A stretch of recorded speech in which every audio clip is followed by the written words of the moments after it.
Cryptocurrencies like Bitcoin and Ethereum have been getting a lot of hype lately. And while some investors believe that these coins could be the future of money, other experts believe that what's actually more valuable is the underlying technology. It's known as blockchain. It's basically a public list of transactions, a more transparent record.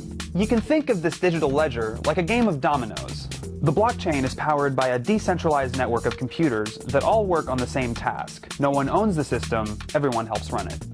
Whenever a transaction is initiated between two computers, it has to be certified by another. That makes it difficult for anyone to cheat. For the sale to go through, a bunch of mining computers have to try and solve a cryptographic puzzle, sort of like a really complicated math problem. Once one computer solves that puzzle, a record of the successful transaction gets added to the list for everyone to see. All additions are permanent, so no one can delete or change the data. You can only keep adding.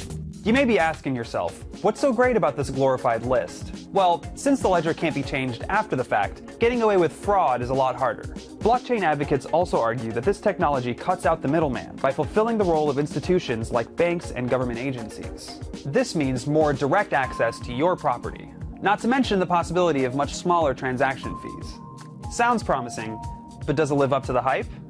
The exchange of cryptocurrencies is a clear use case, but blockchain could also be useful for other types of record keeping.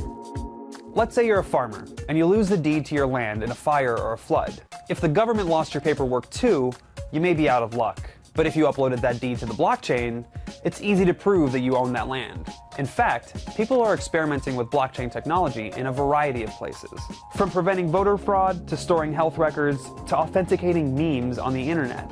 Even the very institutions blockchain threatens to disrupt are exploring the technology's possibilities, with companies like Bank of America investing in their own blockchain tools. But for right now, those experiments are still in the early stages, and it might be a while before we see the kind of crazy blockchain takeover that the media is talking about.